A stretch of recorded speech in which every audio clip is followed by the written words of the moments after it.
नमस्कार दर्शकबिन कार्यक्रम द डिबेटमा स्वागत छ। म वीरेन्द्र जैरू। आज श्रावण शुक्ल पूर्णिमा अर्थात् गाई जात्रा पर्व। भाद्र कृष्ण प्रतिपदादेखि अष्टमीसम्म मनाइने गाई जात्रा पर्वलाई ऐतिहासिक एवं सांस्कृतिक पर्वका रूपमा लिइन्छ। विक्रम सम्वत 1641 देखि 1664 मा राजा प्रताप मल्लका छोराको निधनले उनकी रानीलाई परेको पुत्र वियोगको शोकका कारण विक्षिप्त बनेकाले उनको मन बहलाउन राजाले गाई जात्रा निकाल्ने प्रचलन सुरु गरेको इतिहास छ। नेपाली समाजमा गाई जात्रा व्यङ्ग्य गर्ने दिनको रूपमा समेत परिचित छ। गाई जात्राको अवसरमा देशभित्रका वर्तमान सामाजिक, सांस्कृतिक तथा राजनैतिक गतिविधिका नकारात्मक पाटो या कुसंस्कारमाथि ठट्यौली र चुटकिलाको माध्यमबाट व्यङ्ग्यात्मक पाराले तीखो प्रहार गर्ने प्रचलन पनि रहिआएको छ। आजको दिनमा गरिने ठट्यौलीलाई रिस या राग राख्न नपाइने प्रचलन छ। त्यसैले पनि वर्षभरिका विकृतिलाई आजका दिन पारेर चोटिलो प्रहार गर्ने गर्दछन् कलाकारहरूले। तर यस वर्ष कोरोना भाइरसको महामारीका कारण गाई जात्रा महोत्सव खुला रूपमा हुन सकेन। तर पनि कलाकारहरूले टेलिभिजन र युट्युब मार्फत गाई जात्रा पस्कदै आएका छन्। आज हामी गाई जात्रा महोत्सवको यस अवसरमा मनोरञ्जनात्मक र सूचनामूलक कुराकानी गर्दैछौँ र हास्यव्यङ्ग्य कवि अर्जुन पराजुली र कलाकार सन्दीप छेत्रीसँग। कलाकार सन्दीप छेत्री हामीसँग यति बेला स्टुडियोमा हुनुहुन्छ। सन्दीपजी स्वागत छ यहाँलाई कार्यक्रममा। Thank you very much Virendra sir. यो आज चाहिँ हामीले गरी खाने दिनमा हामीलाई बोलाइदिनु भयो। Very happy, thank you very much. दर्शकहरू, यसै गरी हामीसँग यति बेला भाइबर मार्फत जोडिनु भएको छ हास्यव्यङ्ग्य कवि अर्जुन पराजुली। अर्जुन सर स्वागत छ यहाँलाई कार्यक्रममा। हजुर नमस्ते सम्पूर्ण दर्शकहरूलाई। आजको यो कार्यक्रमको सुरुवात म सन्दीपजी तपाईँबाट गर्न चाहन्छु। विशेष गरी आज अब गाई जात्रा पर्व होइन, तर यस वर्ष कोरोनाले हरेक क्षेत्र प्रभावित बन्दा हास्यव्यङ्ग्य क्षेत्र पनि प्रभावित बनेको छ। तर अहिले चाहिँ गाई जात्रा भनौँ न, अब यो कोरोनाकै कारण खुला रूपमा हुन सकेको छैन। यसपटक यो गाई जात्राको उत्सवलाई यहाँले कसरी लिनुभएको छ? होइन, कोरोना आफैले पनि एउटा यस्तो गाई जात्रा देखाइदियो क्या होइन।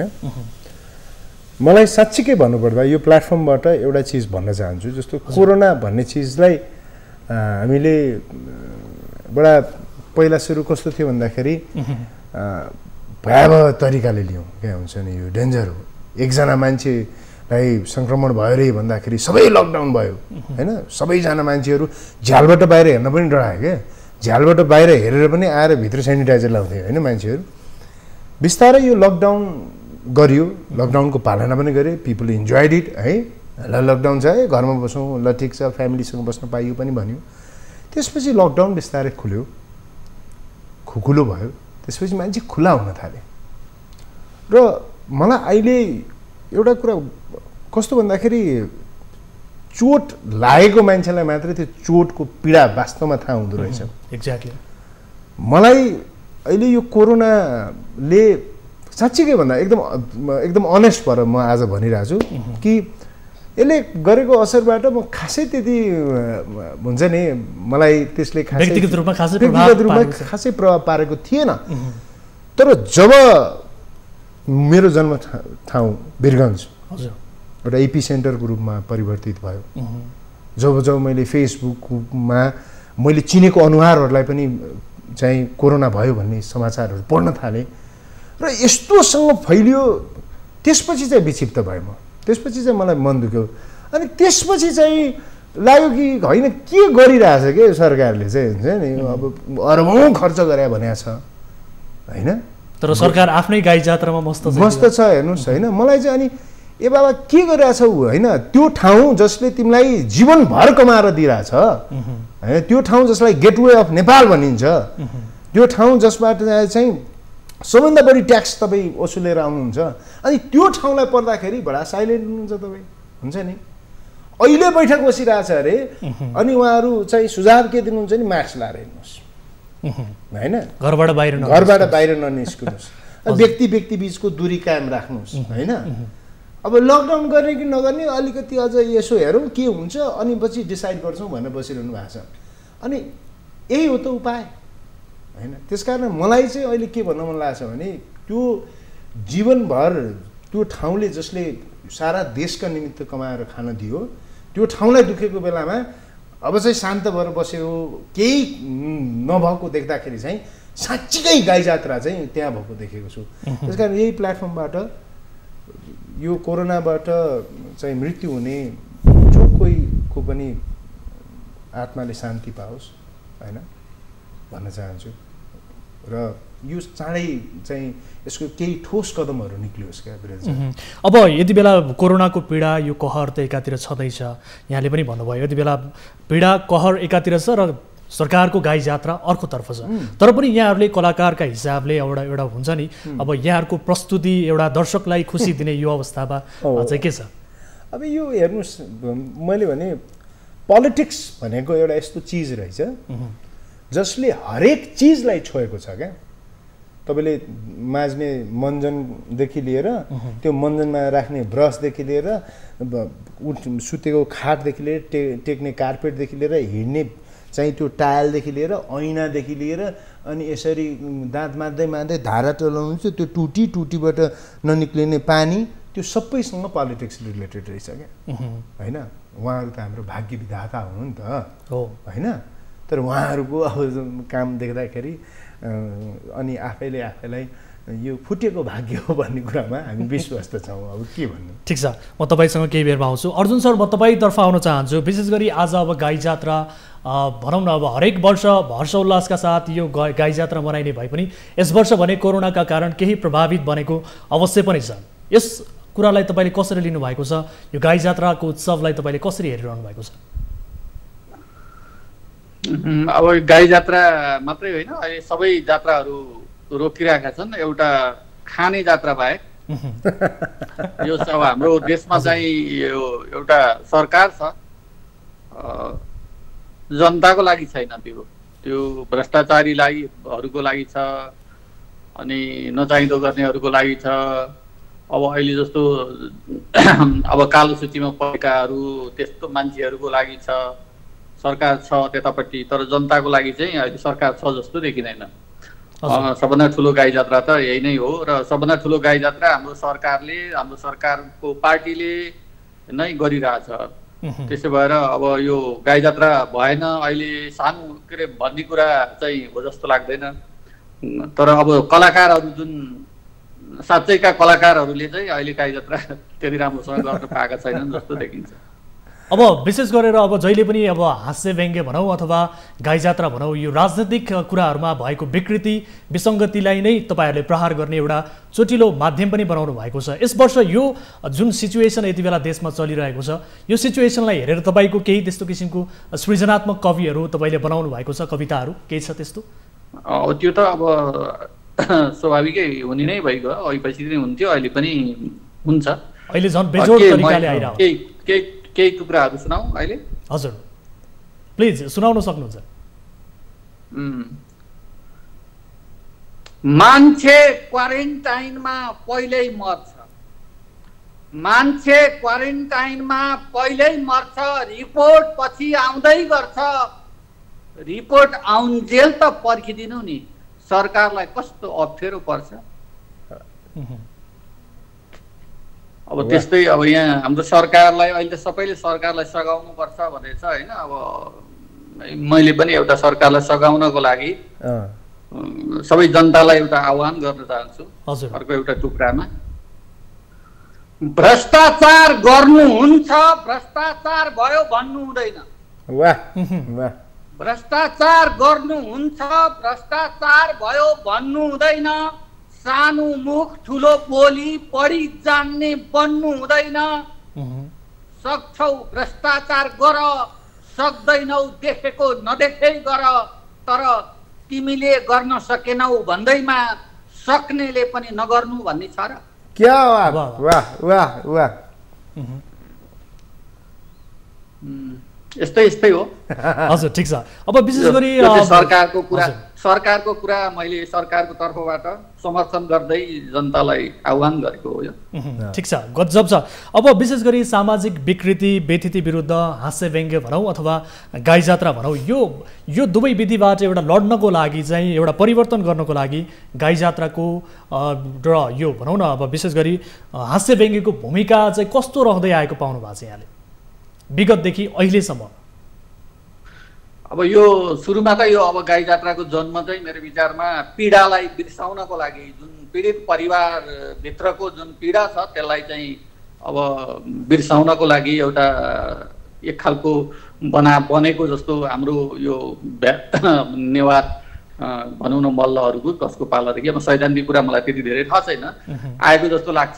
र अब यो पञ्चायत कालमा आएर चाहिँ अब आफ्ना लागेका कुराहरू भन्न नपाउने बेलामा चाहिँ यसलाई चाहिँ वर्ष दिनभरि जे नचाहिदो गरेका कुराहरूलाई केही अलिक सहज तरिकाले भन्न पाइने भएको हुनाले यसलाई चाहिँ त्यो हास्य व्यङ्ग्यात्मक किसिमले त्यो खालको वातावरण अलिक मिलेको र पञ्चायतको बेलामा त्यसरी प्रस्तुत गरिएको जस्तो लाग्छ। अब अहिले त अब यो हास्य व्यङ्ग्य एउटा चाहिँ यति महत्त्वपूर्ण भइसक्यो कि अब यो खुला पनि छ, अब अहिले स्वतन्त्र पनि छ, कसैलाई केही भन्नलाई पहिलाको जस्तो रोकटोक र यो गाई जात्रै पर्खिनुपर्ने अवस्था छैन।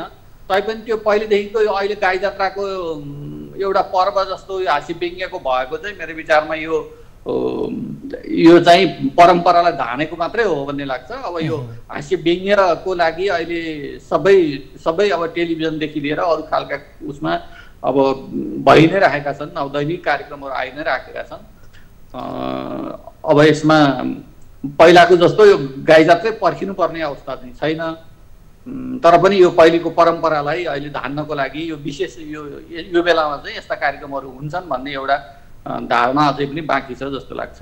हुन्छ, ठिक छ, म तपाईँसँग केही बेरमा आउँछु। अब सन्दीपजी, जस्तो अब सामाजिक कुराहरूमा भनौँ न विसङ्गति व्यथितिहरू विरुद्ध लड्ने कुरामा चाहिँ यो गाई जात्रा हास्य व्यङ्ग्यको भूमिका कस्तो रहेको पाउनुभयो? यसले कतिको चेन्जेस चाहिँ ल्याउन चाहिँ मद्दत गर्छ जस्तो लाग्छ? मलाई कस्तो लाग्छ भन्दाखेरि जस्तो हामीलाई बच्चामा टेबल पढाउँदाखेरि क्या हुन्छ नि 2 on the 2, 2 to the 4, 2 3 6, 2 4 8 भन्ने पढाएको भए हजुर हामीलाई सायद याद हुन्थेन होला। हामीलाई कसरी पढायो नि एउटा रिदमसहित पढायो नि 2 1 जा 2, 2 2 जा 4, 2 3 6। यो रिदमले पढाउँदाखेरि हामीले पढ्यौँ पनि याद पनि भयो। र त्यो कमेडीले पनि त्यही गरिरहेछ क्या, यो हास्यले पनि हास्य एक्सेप्टेड छ हजुर, अनि त्यो हास्यमा मिसाएर व्यङ्ग्य गर्दाखेरि चाहिँ त्यो असरदार हुन्छ, त्यसले असर गर्छ हैन। र त्यही भएर मलाई के लाग्छ भने हास्य व्यङ्ग्य विधा चाहिँ एउटा यस्तो विधा हो जसले चाहिँ मानिसलाई बडा गरुङ्गो चिज हैन, बडा गहन चिज पनि हलुको तरिकाले बुझाइदिन्छ क्या हैन। र मलाई यसको सबैभन्दा ठुलो मिठास नै त्यही लाग्छ कि हामी एकदमै इम्पोर्टेन्ट कुरा भन्छौँ तर अलिकति लाइटर नोटमा भन्छौँ, तर मनमा लाग्ने हैन, तर बडा बिज्ने गरी भन्छौँ, बिज्ने गरी भन्छौँ र बिज्नु पनि पर्छ हैन। यदि त्यो विसङ्गति हो, यदि त्यो चाहिँ कुथिति हो, यदि त्यो चाहिँ कुसंस्कार हो भने त्यसलाई त बिज्नै पर्छ नि हैन। त्यसलाई किन बचाइराख्ने हैन? त्यो चाहे जसले गरोस्, यहाँ हामीले पहिला पोलिटिक्सलाई प्रायोरिटाइज गऱ्यौँ, पोलिटिक्स भन्यौँ। पोलिटिक्स मात्र होइन, हरेक चिज जहाँ बितिथि छ त्यहाँ व्यङ्ग्य हुनुपर्छ। तर व्यङ्ग्य मात्र भयो भने चाहिँ रिस हुन्छ क्या सर हैन। तर तपाईँ रिस पोखिनु भने एक्सेप्टेड हुँदैन नि, तर व्यङ्ग्यसँग हास्य मिसाइदियो भने चाहिँ मान्छेले स्वीकार गर्छ अनि हुन्छ नि त्यसलाई चाहिँ अमल पनि गर्छ, त्यो असरदार हुन्छ। अब पहिलेको हास्य व्यङ्ग्य र अहिलेको हास्य व्यङ्ग्यको अन्तर र स्तर चाहिँ कहाँ छ त? मलाई कस्तो लाग्छ भन्दाखेरि पहिलेको हास्य व्यङ्ग्य चाहिँ सेन्सर हुन्थ्यो। सेन्सर भन्नाले गर्नेले पनि सेन्सर गर्थ्यो, बनाउनेले पनि सेन्सर गर्थ्यो क्या हजुर हैन। अहिले चाहिँ हामी खुला छौँ र खुला हुँदाखेरि अलिकति बिथिति भएको हो कि हामी पनि आफै हैन, वा अलिकति कहिले काहीँ आरोप पनि लाग्ने गर्छ, अलिकति छाडापन हो हैन। मतलब एउटा कुरा हजुर, तपाईँ हास्य व्यङ्ग्यमा रिस पोख्न पाउनु हुँदैन क्या, तपाईँको व्यक्तिगत रिस पोख्न पाउनु हुँदैन। तपाईँले समाज रिप्रेजेन्ट गर्न पाउनुहुन्छ हैन, देशको परिस्थिति रिप्रेजेन्ट गर्न पाउनुहुन्छ, तर तपाईँको व्यक्तिगत रिस साँधेर बोल्न पाउनु हुँदैन हैन। समाचार तपाईँले भन्दाखेरि पनि समाचार पो भन्न पाउने हो त, तर त्यो समाचारको चाहिँ तितो पक्षलाई यही मान्छेले गर्दा भएको भनेर चाहिँ तपाईँ तिक्तता पोख्न पाउनु हुँदैन नि। त्यसकारण व्यङ्ग्य हुनुपर्छ, तर व्यङ्ग्य चाहिँ रिसले मिसिएको व्यङ्ग्य हुनु हुँदैन हैन।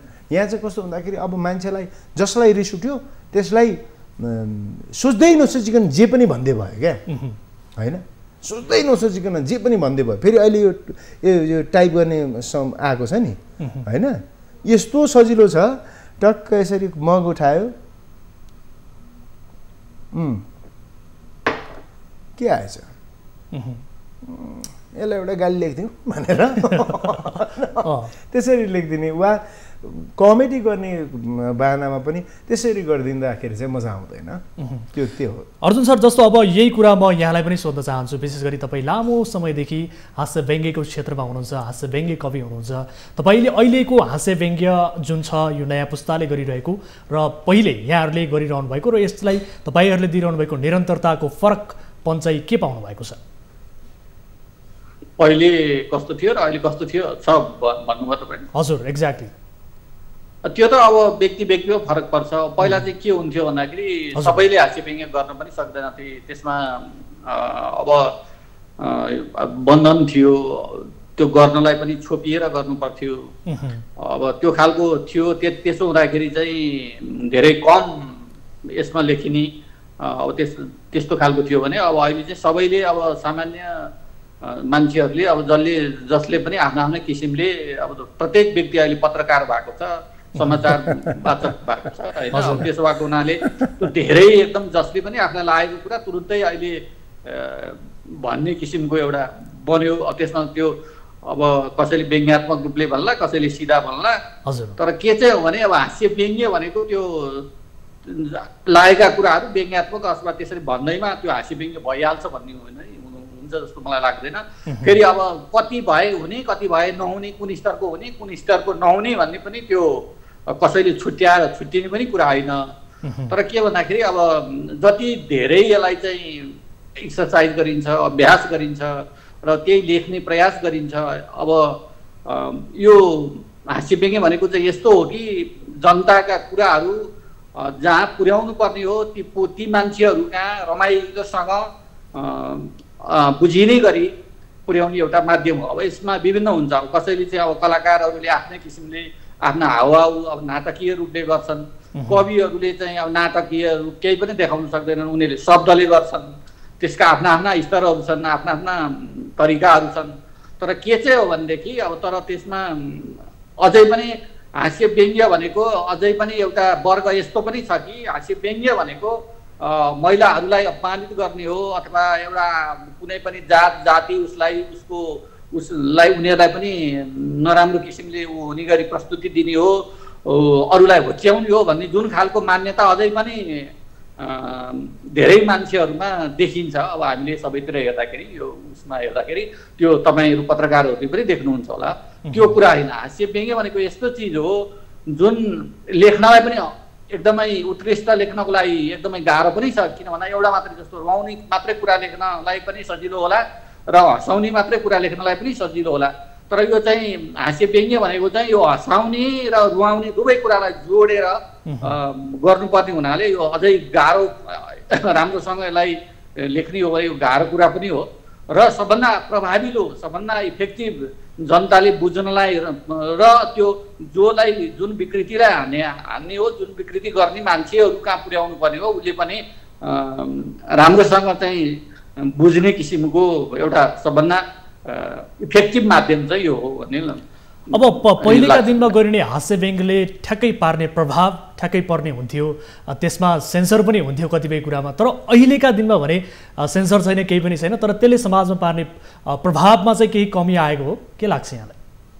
प्रभाव त यस्तो हुन्थ्यो, पहिले प्रभाव पार्थ्यो भनेर हामीले कसरी भन्ने र अब जस्तो पहिले त अब वर्षको एकचोटि मात्रै मान्छे अब यो हास्य व्यङ्ग्य पनि अब गरेर अब त्यो थोरै मान्छेहरू लेख्नुहुन्थ्यो, त्यसमा सबैको ध्यान जान्थ्यो।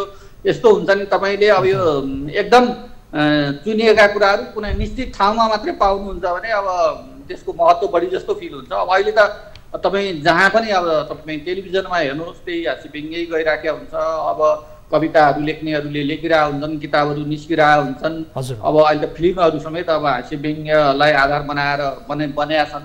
त्यसमा कति हास्य व्यङ्ग्यै छ, कति चाहिँ हास्य व्यङ्ग्यलाई हास्य व्यङ्ग्य गरेको छ। त्यो चाहिँ अब दर्शकहरूले, पाठकहरूले, अरूले समयले मूल्याङ्कन गर्ने कुरा हो। अब अहिले चाहिँ अब खुला समाज भएको हुनाले एउटा त्यो भयो। अनि अर्को कुरो चाहिँ अब विकृति जसले चाहिँ नचाहिँदो गर्छ त्यो कुरा पनि लुकाएर बस्दैन क्या, पहिला जस्तो लुकेर बस्दैन, सबै छरपष्ट हुन्छ, सबैले थाहा पाउँछन्। त्यो हिसाबले प्रभाव कम भन्दा पनि यसको प्रसार चाहिँ व्यापक भएको छ। व्यापक भएको हुनाले प्रभावको कुरा गर्नुहुन्छ भने त अहिले अब पहिला चाहिँ कत्रा भित्र कुहिएर बसेका कुकृत्यहरू चाहिँ वर्षौँ दशकौँसम्म थाहा हुँदैन थियो।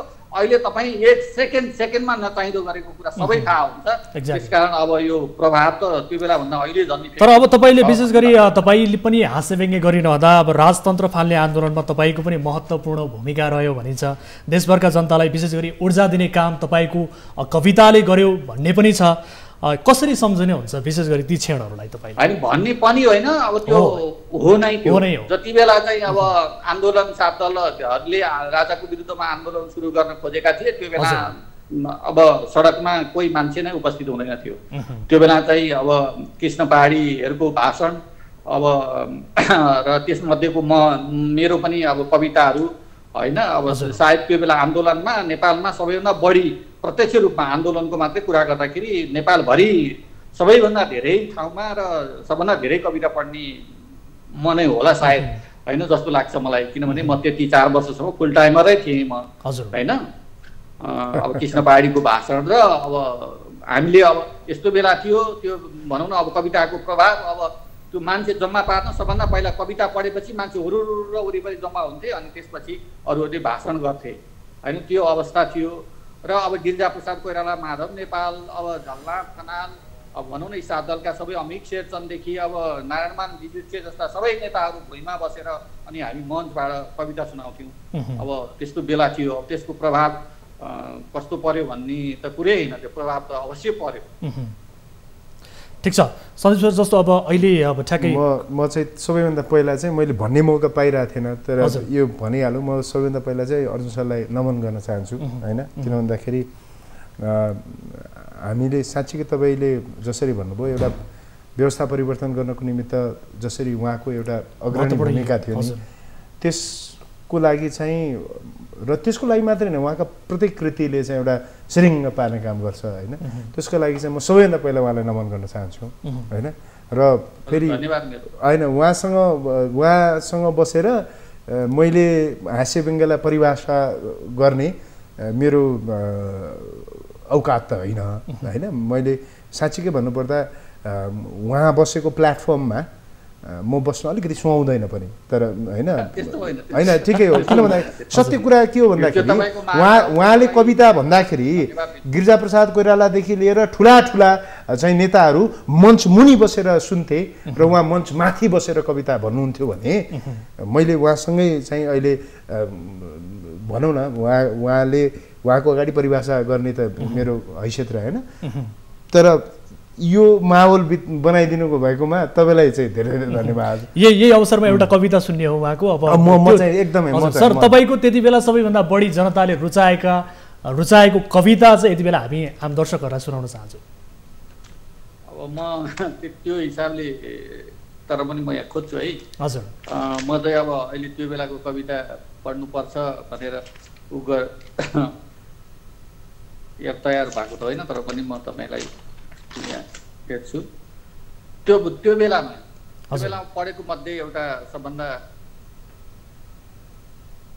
त्यो बेला एकदम डरलाग्दो खतरा, अब जस्तो मेरो त्यही बेलामा उसमा कार्यक्रम पनि भएको थियो, के अरे यो हाम्रो गुरुकुलमा हाम्रो टिकट सो पनि भएको थियो त्यही आन्दोलनकै बेलामा। हजुर त्यस बेला मैले 1.5 घन्टा जति त्यहाँ कविता सुनाएको थिएँ। त्यो कविता कार्यक्रम सकिसकेपछि अनि बाहिर निस्केपछि अनि मलाई हरिवंश दाइले भन्नुभएको थियो, भाइ यस्तो कविता सुनाउँदा डर लाग्दैन भनेर भन्नुभएको थियो कि। मानव राजाको शासन अब सेनाको भइराखेको बेलामा, त्यस्तो बेलामा अब म चाहिँ यस्ता कविताहरू सुनाउँदै थिएँ। उहाँले मलाई अहिले पनि मलाई झल्झली आइरहेको छ, हरिवंश दाइले चाहिँ त्यसो भन्नुभएको थियो।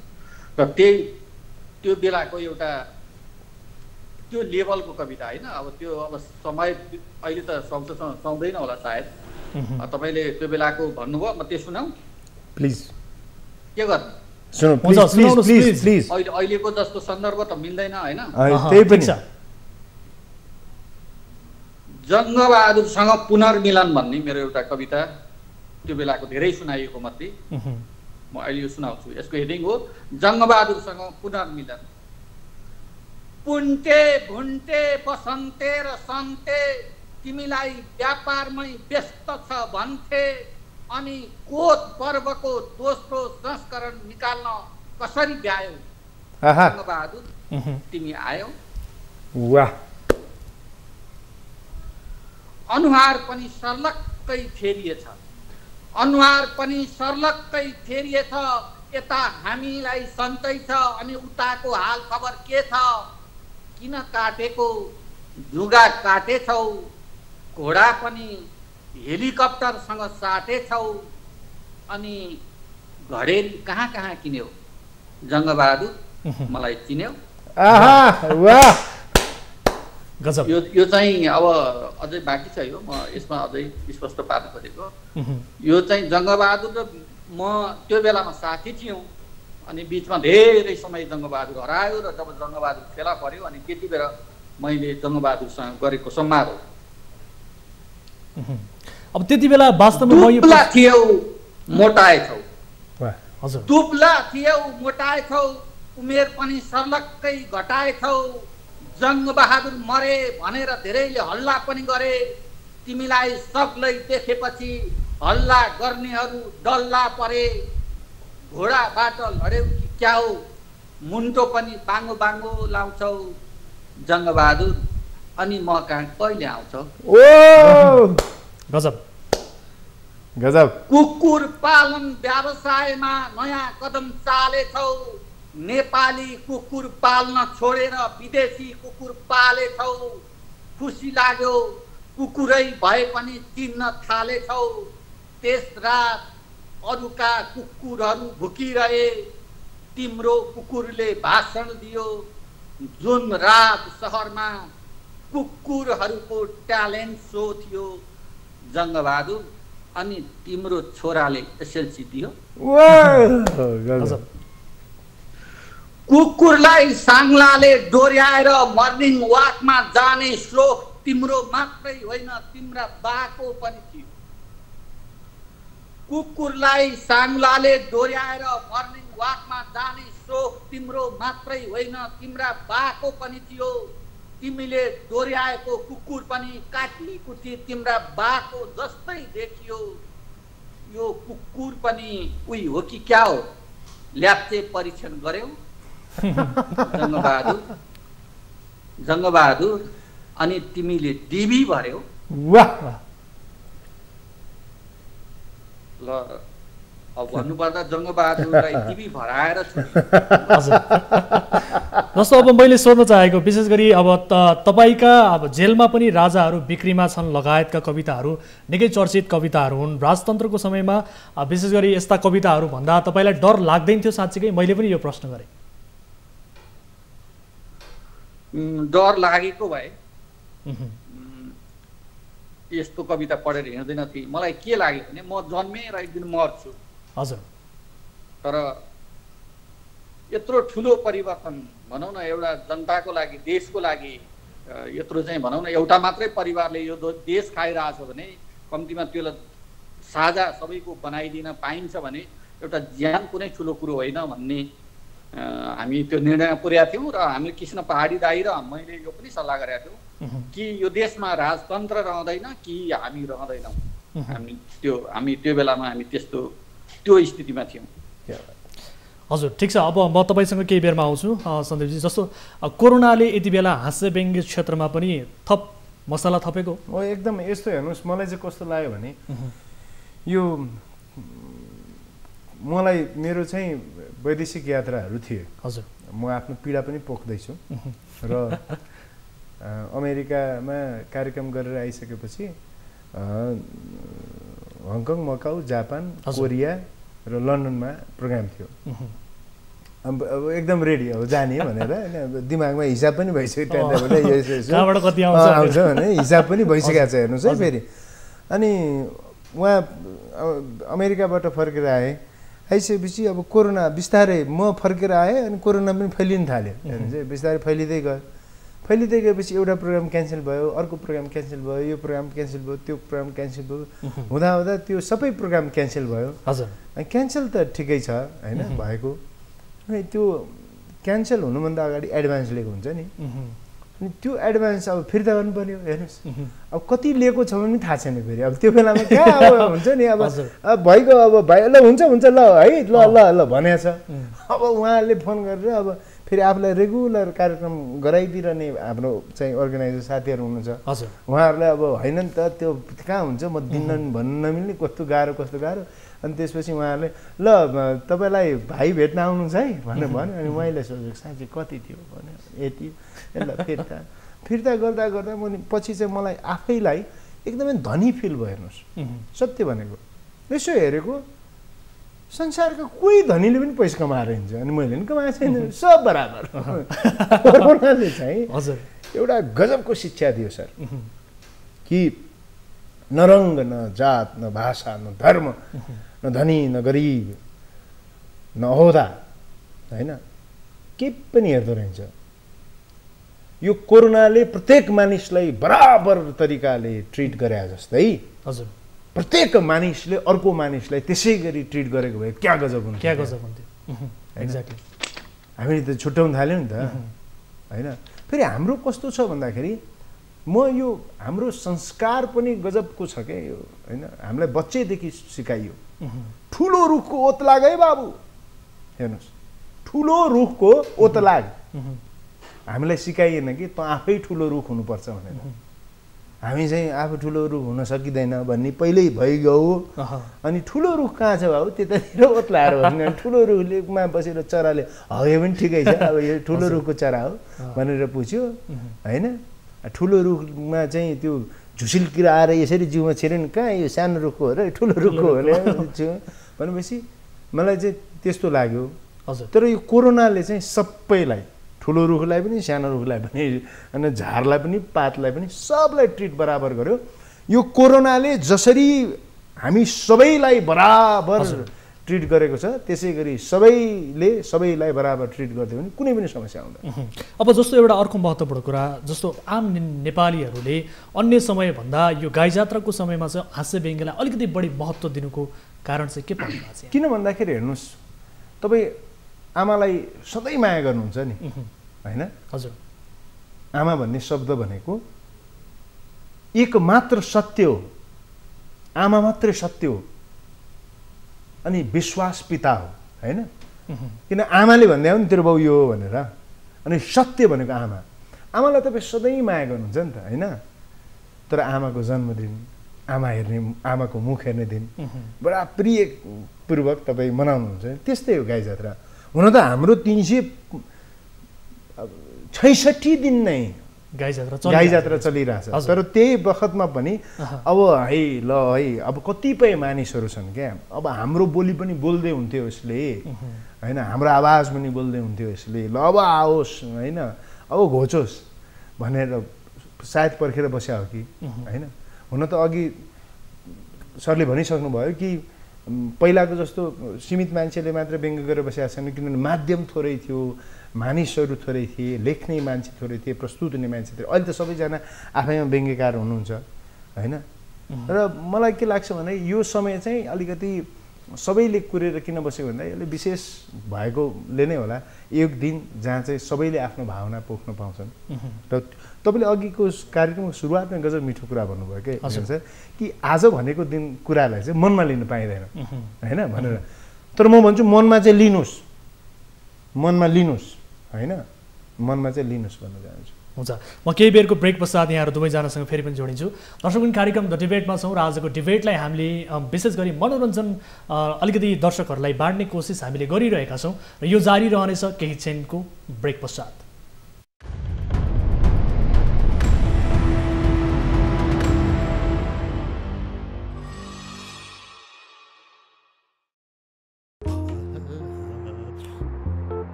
मैले फालेको होइन घरले आफैले फालेको घरलाई त आफ्नो सुरक्षाको यस्तो चिन्ता छ भने तपाईले पनि आफ्नो घरको सुरक्षा अपनाउनु पर्यो नि त नेपालमै पहिलो पटक Marvel Safeduct fire resistant UPVC conduit pipes and fittings जसले घरलाई राख्छ सर्ट सर्किटले हुने आगजनीबाट सुरक्षित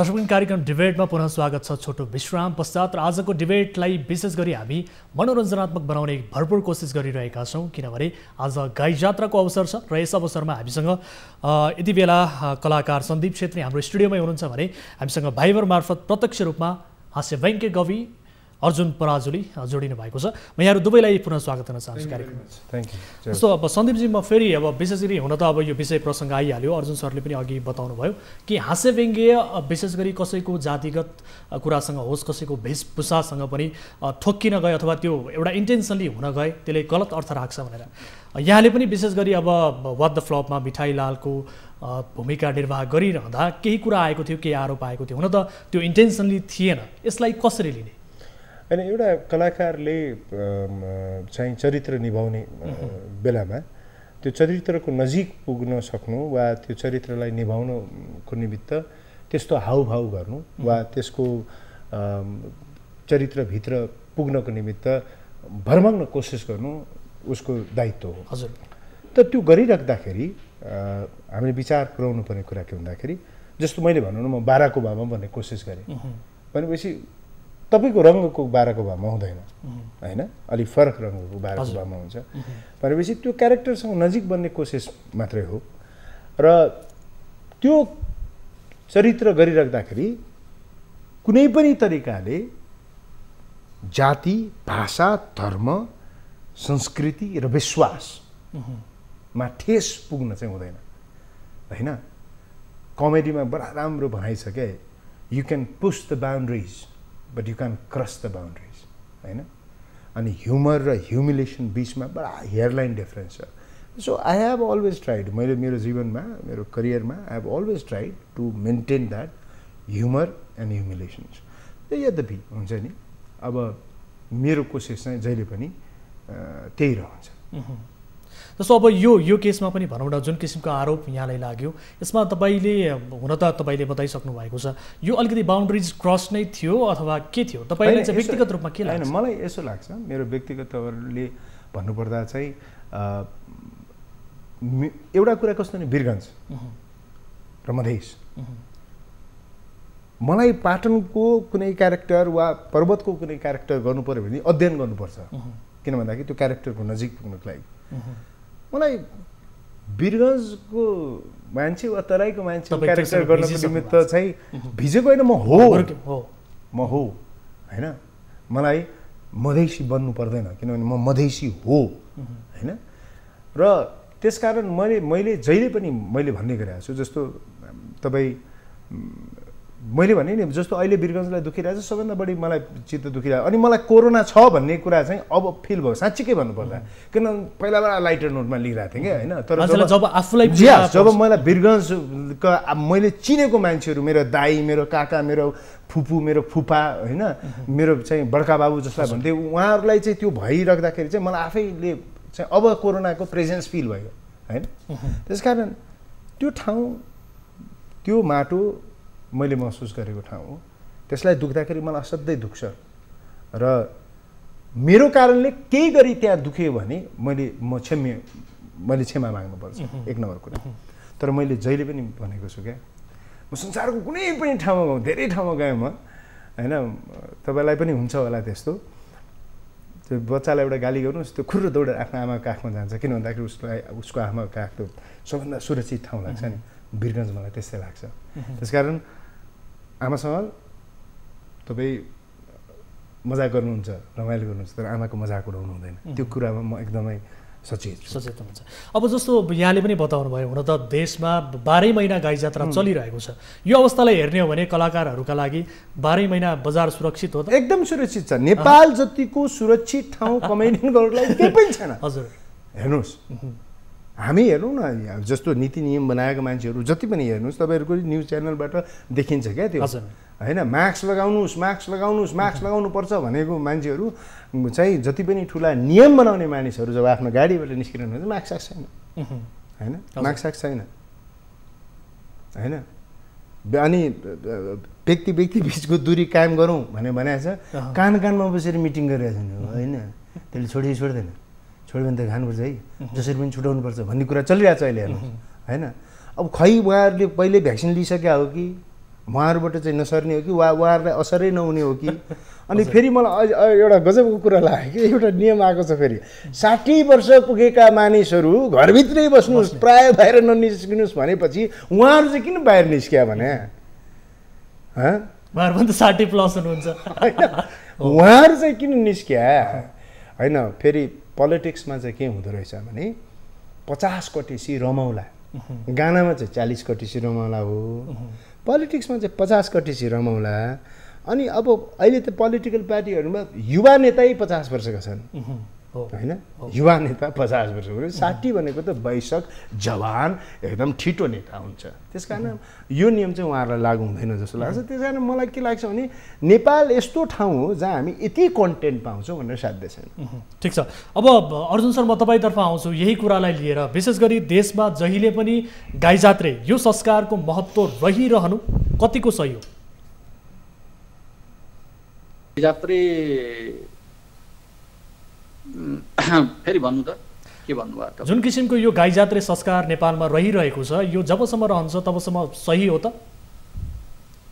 भन्न खोजेको कुन राजनीतिक उसलाई लिनु भएको कि होइन? यो गाई जात्रे अब जस्तै उहाँले भन्नुभयो, सन्दीपजीले भर्खरै बताउनु भयो 12 महिना कन्टेन्ट गाई जात्राका लागि प्रशस्तै भेटिन्छ, बेथिति कुसंस्कार कुरीति यस्तो हो। हजुर, अब गाई जात्रा भनेको चाहिँ हाम्रो त्यो परम्परागत रूपमा आएको यसलाई एउटा पर्वको रूपमा मनाएको मात्रै हो जस्तो भन्ने कुरा लाग्छ। तर अब यो गाई जात्रालाई अलि जस्तो भनौँ न हास्य व्यङ्ग्य भन्ने बित्तिकै गाई जात्रा हुन्छ गाई जात्रै हुन्छ भन्ने कुरा होइन कि। अब सायद उहाँले भन्न खोज्नु भएको चाहिँ अब हास्य व्यङ्ग्यको लागि चाहिँ यो वर्षभरि कहिल्यै पनि एकदम उर्वर छ यो ठाउँ, ती सामग्रीहरू पाउनलाई पनि सजिलो छ, केही गाह्रो छैन। कस्तो मिठो शब्द उर्वर छ, एकदम उर्वर छ। हजुर, अनि किन भन्दाखेरि अब दुईटा कारण छ। एउटा त हाम्रो यहाँ चाहिँ हाम्रा जनताको लागि जसले गर्नुपर्ने हो उनीहरूले गर्दैनन् र अब नचाहिँदो मात्रै गर्छन्, हाँसी व्यङ्ग्यको लागि त्यो पनि एउटा उर्वर फिल्ड भयो। अर्को कुरो राजनीतिक चेतनाको हिसाबले भन्नुहुन्छ भने विश्वमै माथिका 10 वटा जति देशभरिको मध्येमा यो पर्छ होला। गरिब त गरिब छ यतापट्टि पैसाको हिसाबले, राजनीतिक चेतनाको हिसाबले हाम्रो समाज यति माथि छ कि त्यो चाहिँ सजिलो छ क्या। जस्तो यही हामीले यो देशमा गरेका व्यङ्ग्यहरू कुनै अरू कुनै देशमा गएर यहाँको नभए त्यहीँको वातावरण गर्ने हो भने पनि यति यहाँका हाम्रा जति सजिलैसँग मान्छेले बुझ्छन् भन्ने मलाई लाग्दैन। भनेपछि एक त यहाँ चाहिँ विकृतिको पनि थुप्रो छ अनि राजनीतिक चेतना पनि अति उच्च भएको हुनाले हास्य व्यङ्ग्यको लागि सबभन्दा बढी ठुलो सम्भावना भनौँ न हास्य व्यङ्ग्य गर्नेहरूको लागि चाहिँ यो एउटा राम्रो प्लेटफर्म हो भन्ने लाग्छ मलाई। ठिक छ अर्जुन सर, अब कार्यक्रमको अन्त्यमा पनि छौँ। अन्त्यमा अब टेलिभिजन हेरेर बसिरहनुभएका दर्शक महानुभावहरूलाई विशेष गरी यो गाई जात्राको अवसरमा तपाईँको तर्फबाट छोटो मेसेज चाहिँ के छ? यो विषम परिस्थिति पनि छ यति बेला। अब यो बेलामा त अहिले हामी कोरोना हाम्रो लागि सबभन्दा खतरा बनेर बसिरहेछ। हजुर, यो बेला हाम्रो कोही छैन, हाम्रो आफ्नो भन्ने कोही छैन, हामीलाई कसैले सहयोग गर्नेवाला छैन। अब जम्मै टेलिभिजनमा भाषण गर्ने र समाचार बनाउने मात्रै हो हामीले बुझ्नुपर्ने कुरा। हामीले आफ्नो सुरक्षा आफै गर्नुपर्छ। हामीले त्यसको लागि अब के गर्नुपर्छ सबैलाई थाहा भइसकेको छ। यो प्रधानमन्त्री जस्तो म यसो गर्नुपर्छ भन्ने मेरो हैसियत पनि होइन, तर सामान्य भन्दा जस्तो हामीले आफूले आफूलाई जोगाउनको लागि सकेसम्म सचेत हौँ। अब हाम्रा अब यहाँ बजारमा आएका छन् भनौँ न डाक्टरहरूले विशेषज्ञहरूले जे कुरा गरे भनेका छन् त्यो चाहिँ हाम्रै लागि हो भनेर हामीले त्यसलाई मानौँ। सकेसम्म एउटा मान्छे र अर्को मान्छे जोडिएर नजिक भएर के सोच्नु पर्यो भने प्रत्येक मान्छे रोगी छ त्यो नजिकै पुग्यो भने मलाई पनि रोग लाग्छ भनेर सचेत हुनु पर्यो। र अनि अर्कोतर्फ मलाई रोग लागिरहेछ म नजिकै अरूका गएँ भने मेरो रोग उसलाई सर्छ भन्ने यति कुरा चाहिँ हामीले बुझिदियौँ भने अहिलेको यतिखेरको अरू कुरा भन्दा नि हामी अलि आफै सचेत भयौँ भने मात्रै हो हाम्रो लागि हाम्रो जनताको लागि यहाँ कोही छैन, यहाँ सरकार छैन, यहाँ कुनै संस्था छैन, कोही आफन्त छैन। आफ्नो लागि हामी आफै हो, त्यसकारण आफ्नो सुरक्षा हामी आफैले गरौँ, सचेत हौँ भन्ने मेरो एउटा यही नै मात्रै कुरा हुन्छ। यो समयका लागि र यो मिठो संवादका लागि तपाईँलाई धेरै धेरै धन्यवाद। हस्, धन्यवाद। सन्दीपजी अब अन्तिममा तपाईँको तर्फबाट एउटा छोटो मेसेज यो गाई जात्राको म चाहिँ यो मैले अघि पनि भनिसकेँ यो बेला गाई जात्रा समय छ र हामीलाई भरपुर कन्टेन्ट दिनुभएको छ तर मैले भनिसकेँ कि अहिले सारा देश प्रताडित छ होइन त्यहाँमाथि प्रदेश नम्बर 2 चाहिँ अझ बढी एफेक्टेड छ त्यसकारण प्लिज केही गर्नुहोस् होइन केही गरौँ होइन केही लिएर आउनुहोस् केही चिज जसको कारणले गर्दा त्यहाँको मानिसहरूले राहत महसुस गरोस् र म आम मानिसलाई पनि भन्न चाहन्छु प्लिज अघि सरले भनेको जस्तै हामी अहिले एकैछिन छुट्यौँ भने फेरि अङ्गालो हाल्ने समय आउँछ फेरि हात मिलाउने समय आउँछ फेरि सँगै बसेर एउटै थालमा खाने समय आउँछ तर यो समय आउनको लागि तपाईँले अब थोरै आफ्नो धैर्य राखिदिनु होला किन भन्दाखेरि राम्रो समय होस् वा नराम्रो समय होस् त्यसको आफ्नै एउटा समय हुन्छ र यो समय बितेर जान्छ प्लिज लेट्स अब अहिले चाहिँ हामी धैर्य धारण गरौँ र अहिले मलाई के लाग्छ भन्दाखेरि नेपालमा कोरोनाको बस्नको लागि 3-4वटा मुख्य उपायहरू छन् म भनिहाल्छु फटाफट बेसिक एउटा मास्क लाउनुहोस् हात सेनिटाइजर प्रयोग गर्नुहोस् साबुन पानीले हात धुनुहोस् मिची र यो सबैभन्दा इम्पोर्टेन्ट प्रार्थना गर्नुहोस् हुन्छ यो महत्त्वपूर्ण समय रमाइलो कुराकानी र यो सन्देशमूलक जानकारीका लागि धेरै धेरै धन्यवाद थ्याङ्क यू भेरी मच दर्शकबिन आजको डिबेटलाई मनोरञ्जनात्मक बनाउने कोसिस गऱ्यौँ र हामीसँग विशेष गरी हास्य कलाकार सन्दीप छेत्री र यसै गरी हास्य व्यङ्ग्य कवि अर्जुन पराजुली हाम्रो कार्यक्रममा अतिथिको रूपमा हुनुहुन्थ्यो र उहाँहरूसँगको यो विशेष कुराकानी सँगसँगै नै आजलाई कार्यक्रमको समय सकिएको छ हामी निरन्तर न्युजमा छौँ नमस्ते